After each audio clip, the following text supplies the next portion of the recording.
Okay, Three Birds Renovations. Erin, Bonnie and Lana, welcome. Ooh, you got it right. Yeah. So we're here to talk about something that you guys are really good at, Modern Farmhouse. Tell me, what is a modern farmhouse and the feeling of being in a modern farmhouse?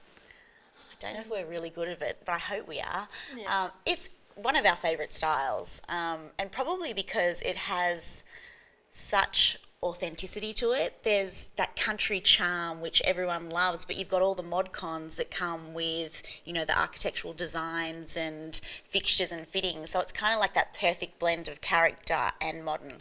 And I mean, Bon, you really believe in it because you did your own house as like a modern barn. Yes. You know, barn / farmhouse. Yeah. And that was the home of your dreams. You've been dreaming about that home. I remember you telling me for like a decade before Three Birds even existed, you'd been dreaming of your modern barn. I had, and I think, I mean, it was a slightly different take. That was obviously had that coastal element to it, but just, you know, the same design theory. You know, there's, you know, beautiful gable roof line, open air, that feeling of space, that feeling of just having it relaxed enough to feel comfortable but still look quite fresh and modern. Yeah, and I think what ties in is also the practicality. Yeah. Like these homes that we design under this label, they make you feel good. They look good, but they also make you feel good. And for a lot of people, feeling practical, you've got all the mod cons, different spaces for people to kind of congregate, but then move back into your own space. Certainly that feeling of functionality. And it's kind of the most important thing about a home is how it feels. You know, if it feels yuck, well, why are you doing it? Why are you there? But you know, we try to design homes so that when you walk in that front door, it feels amazing, and hopefully this one does. So you've given me a great description of how it feels to be in a modern farmhouse, and I kind of I've seen, I think, your house that you did looked like a resort to me. Yeah. I kind of get that wellness, like retreat kind of vibe. Can you give us some insight to some things that you did to make that feel like that? Yeah, I think I mean, holiday at home, it was literally why we designed the house we did. You know, people have such busy lifestyles and everyone wants to come home and feel like they're on a holiday. It's like the goal all the time. So that was pretty much the number one feeling I wanted to have in the house. And I suppose the things that we did to do that were things like being able to have lots of light-filled you know, sunlight in my face like I was on holidays, seeing greenery outside, lots of glass windows and sort of bringing the outside in, courtyards. You know, we had a courtyard that had an ice bath and a sauna in there that was just like this little sanctuary. You sat there and it felt amazing. Breezeways, you know. And even Bon, you know, creating a water view through a pool, Yeah. you know. So that sense of being near the water and how the water can make you feel, well, you don't need to be actually near the coast to experience that. You know, you were 25 k's away from the coastline, but there was this sense of calm and ocean feels because of a pool that then had the floor plan built around it with its wings and sort of pavilion style around the pool. Yeah. That was just such a lovely vibe. Yeah, and the bathrooms at your house. Yeah, I was going to say the house was surrounded by the wraparound balcony, so that gives you every opportunity wherever you exit the property. You've got that indoor-outdoor feel on top of the designated courtyards and entertaining spaces. And like well-being wise, you'd have to say your bathrooms for you with your farmhouse design as well. Yeah. That was all about how you wanted to feel better. It was certainly about how we wanted to feel before what we want it to look like. So it was that space, and that's where you do get that sense of well-being. And of course, you know, you can turn it into a beautiful space with the textures and colours and finishes. Yeah. But certainly with your property and with mine, we made sure in those bathrooms they were relaxing, they were comfortable. They had, you know, natural neutral tones throughout. Texture. You know, in a farmhouse as well, just using linens and stone and timber. It grounds you. It feels like it does help with your well-being. And I think that's something that people kind of struggle. It's obviously easy for you guys. You've done it for 10 years on all of your houses, and that's sort of what you're known for, creating that feeling. But I think that's what we'll touch on later with the handbook that you've created, that you've kind of made it step by step. And this, like what you guys do with your renovation schools, you show people how to get these things that are seemingly easy when you look at the beautiful pictures of what you create, but the everyday person as it doesn't actually know how you did that. Well, there's lots of decisions, isn't there? It's so hard. It's like decision fatigue. So I suppose that handbook. Yeah, that's exactly right. It's you have to have really pulled together your vision before you really go down the renovating or building path, and having not just pictures but elements of the finishes, it could be pictures of stone and timber, and looking at it all together is crucial. And then it makes all the decisions so much easier, because when you're like, oh, what handles should I use, or what should I do here, you go back to your vision board or something like the design handbook and you're looking like the answer is right in front of you. But a lot of people don't put in that effort up front, or don't have that to go to, and then when the decisions have to be made, they feel overwhelmed, they feel a bit lost, they feel a bit pressured sometimes by the builder who has an opinion on their vision. Or their mate next door. Or their mate. And it's just so important to get clear on your vision before you invite others in to your world, because it can otherwise be a bit overwhelming. Or mix match. I know from a builder perspective, I get so many clients coming in with all these Pinterest photos, I want this resort well-being feeling and all these things. And they're like mid-century modern barn house, all these things. I'm like, I don't understand what you even want. Yeah. So having that kind of picking a style, understanding what's involved, and then that also leads on to budget. I'd like to hear what you guys have, like tips and tricks with budget, because every style costs a lot different. And there's a lot of tricks you can do with cladding and different materials to make it on budget, so you kind of get good bang for buck. Yeah, well, look, I think that the James Hardie products are living proof of that. The maintenance that is not involved is a huge cost saving, Even how easy they are to paint. Yeah. Right? That's just fantastic. Our painters always love it, because they're like, yep, this is so easy to paint. Well, imagine using, creating that barn-like feel and having the whole thing in timber. You couldn't do it. It'd go through the roof. Just the in build cost. time. The build time. I know from using products that are pre-primed, ready to paint. You install them. Yeah. The next day, the painter's chasing you down. Yeah. It's very fast to install. So build speed. And their products, like the height of the product as well. So we know the most important thing for most clients, they want to get value for money. So whatever is on those plans is what they're building, and in a design stage, it's so important to understand the products that you're specifying and what they can do and how resilient and energy efficient they are.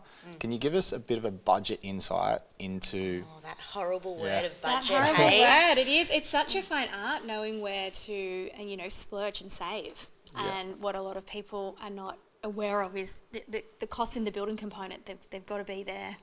Everyone wants to get to the pretty stuff. Let's spend our money on the pretty stuff. But if you're going to invest in great quality products that have the durability, like the James Hardie cladding, the longevity. And even just the size of the boards, that helps with the build costs. Yeah, like we've got the one you've specified, the oblique. It's 4.2 metres. Yeah. Like that is a huge board size, especially if it's going vertically. You can, I know you guys love your high ceilings, but I don't think anyone's going any higher than 4.2. But having that just seamlessly, you've got no horizontal joins. Yeah.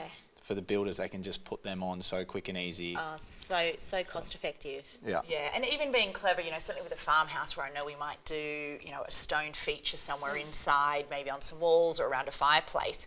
It doesn't have to be natural stone. There's a lot of great man-made products these days that really give the impression of it being real stone, but were much lighter weight, so much cheaper to install, much cheaper to purchase, easier to maintain. So there are certainly areas where you might want to go down that real natural route, but areas where the man-made solution is much more cost-effective and lower maintenance. Yeah, and just the areas that you want to splurge on and the areas that you want to save. You want to invest in good quality windows.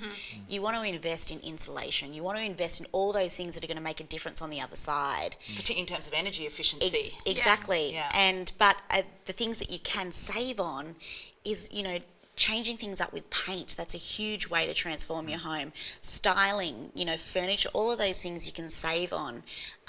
But there's some things, that you just really want to make sure you invest in. Yeah. Yeah. But, it's amazing with its durability and its, fibre cement qualities, the thermal insulation it just naturally provides inside, in addition to how you would insulate the home, is just amazing. Well, that's the thing. It's actually at a point where compliance means that we have to do these things. Yeah. So it pretty much eliminates most of the other products. Again, I remember, Bon, when you said you were dreaming of, your farmhouse design, you were like, I've just dreamt of that linear weatherboard. I want that James Hardie linear weatherboard. And, you know, and there are so many different takes on a farmhouse. You can have the linear weatherboard look with the horizontal cladding, or something like the oblique cladding. Or you can have batten and board. Or Absolutely. exactly. So there are a few takes on it of a modern farmhouse, which is great because you can bring your own style to it, but still achieve that overall vision. And it's just so durable, resilient, and helps with your energy. And I find it complements so many other textures too. You know, Yeah. you can go the whole house in it,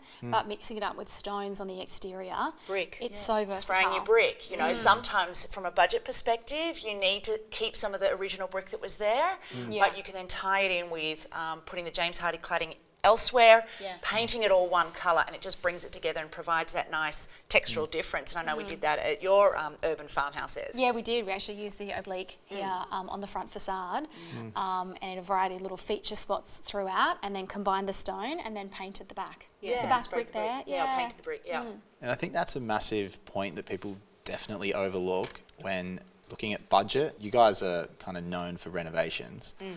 And there's so many people that just can't see the vision. They just demolish a beautiful old house. Yeah. The services are all fine in the ground. Yeah. The slab's fine. Saves so much The money. walls, you can just, if you don't like the look of them, you can clad over them, which I've Yeah. seen you guys do a ton of times. Yeah. It's something that we should all start to be aware of, that the existing structure, most of it might need to go, but you can keep a lot of it and save a hell of a lot of money on the build. Yeah, Money and definitely. time. Yeah, and also maintain a bit of that sense of charm from the original home, you know, and just that, you know, nod to the original home. It's not all brand spanking new. And I think that really ties in nicely, particularly to the farmhouse style, because there is that sense of sort of been here for a long time. That sense of it's The been around, it's nostalgia. been passed down through generations, it's seen a lot, it's been through a lot. So if you can keep some elements of the original home, I think it feeds in beautifully to that farmhouse style. So we know how expensive it is building these days, and obviously families grow and change and evolve. Tell us a bit about flexibility when you're designing. What are you thinking about? What are you trying to achieve with flexible living? I think it's really important to consider, and I think most people do these days. I mean, I know- think my kids are staying with me forever. Yeah. Up to 4. Is that sure what when you they're want, or leaving. what you think they want? Well, I think I want to. Actually, no, I don't. I want to travel and like off you go, children. No.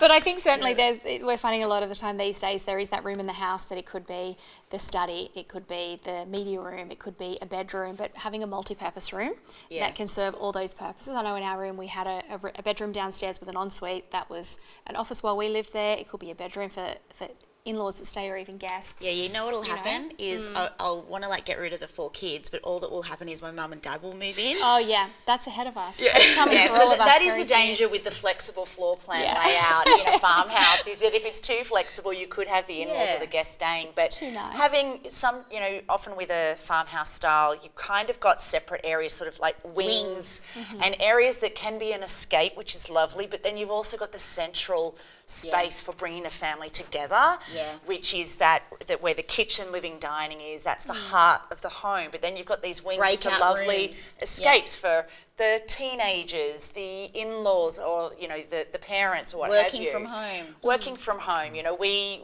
went through a lot of farmhouse living during COVID, and I know your farmhouse was perfectly suited to all of a sudden, you know, the areas that you needed, where the kids could be in certain places and you could be on the Zooms design, with us. a design, that traditional design of a farmhouse, it does lend itself to a breezeway a lot of the time, and so you can connect spaces through breezeways. And so with the house that we built, we had obviously the main pavilion breezeway, and off that was literally a 1-bedroom contained little unit, and we rented that out for 6 or 7 years to the most epic couple ever, and I wish they still lived with us because they helped so much.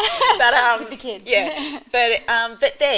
It's just having that flexibility with the floor plan and design with that farmhouse design is really great. So what about energy efficiency? Yeah, well, I mean, it applies to any home you're building not or just a renovating, farmhouse. not just a farmhouse. But, you know, not only do you want to think about the orientation of the home and how much of the, you know, westerly sun and heat's going to come into your house, but North facing, unbelievable. You know, you cutting down your heating costs. yeah, exactly. But also thinking about harnessing the power of solar. You know, I know I've got solar panels and a battery that then can store the solar energy you capture during the day. and use it at night, which is when you're actually using most household items and when it's peak electricity rates. So it's fantastic when you've been storing up all this solar during the day and then you can use it at night. And even if you've got extra, you know, you're sell it back to the grid, and you're not reliant on the grid, you know, because there can be storms, blackouts, and when you've got the power stored in your battery, you get to maintain the energy in your home when other people have got none. So, you know, solar is so important. 3 blackouts in the last month. Yeah, and you at the moment don't have solar or a battery. No. So We've got a generator. Yeah, It's terrible. and also thinking about, you know, Bon, I know you referenced breezeways earlier, Yeah. but the way you Cross-ventilation, get that airflow. cross-ventilation, airflow, the type of windows you choose, whether or not they're casement windows, awning windows, you know, double hung windows, to capture the breeze that's in your area, on your block, you really want to understand that, so then you can design a home that's grabbing that breeze and bringing it through the house. Perfectly positioned skylights to release. Oh yeah, the skylights are critical. It's important to, you know, look at the angles where you're at and where you're going to get the sun, and if you want them to be openable or not. Yeah, So let not out all, the heat. all skylights. And also window coverings, you know, window coverings, because you've got all this glass, and even if they're double glazed, all of that, it's really important to think of coverings inside and even externally. Sometimes an external awning's needed to manage that intense heat. Larger eaves. And you can get amazing window coverings these days that are like insulated themselves, almost like a beehive. It's made of like beehive product, and you know, we know beehives are amazing, don't we? Do we? Do we? Have you built a beehive lately? When was the last time you were in a beehive? I like honey, so Hey, all I know is they can be in hot conditions and they don't melt. Okay, that's great. Okay? That's proof. it's resilient. Yeah. So I've seen a lot of your previous projects with the linear, and I know how much you love linear, but this new project, you've spec'd oblique, which is an awesome new product. Can you tell me why you did that? Oh, look, we really love the oblique. I mean, I put it in my property. It's just reminiscent of those beautiful wide timber planks you would find on the farmhouses of years gone by. And I think the added attraction for us with the oblique, it's the oblique here we've got behind us, it's the different dimensions of the... Yeah, it's kind of like a new take on that old farmhouse design. Instead of having all the same size planks, you've got bigger, smaller, which is, that's cool. Like that's a, you know, a fresh little vibe on it, which is nice. And it's got the distinctive grooves. You know, I've always really passionate about the different groove shapes in all the James Hardie products because it makes a huge difference. And with this product, one side of the groove is angled and the other is straight. That just creates a really lovely shadow line. Yeah. You can, like, just from a building perspective, you can tell that that's a big solid product because of the depth of that groove. Yeah. When they're tiny little grooves, you're like, oh, it's a bit fit flimsy. paper thin, Yeah. but like that, that's a very solid looking product, which Exactly. obviously is great for acoustics as well. Yeah, it's got some substance, hasn't it? Yeah. All right, guys, thanks so much for giving us so much insight. I'm sure everyone watching took a lot away from that. So Lana, Bonnie and Erin, thank you. No problem. Thanks it for was having fun. us, Neil. It was Thank good, wasn't you. it? Yeah, loved it. Yeah, really good.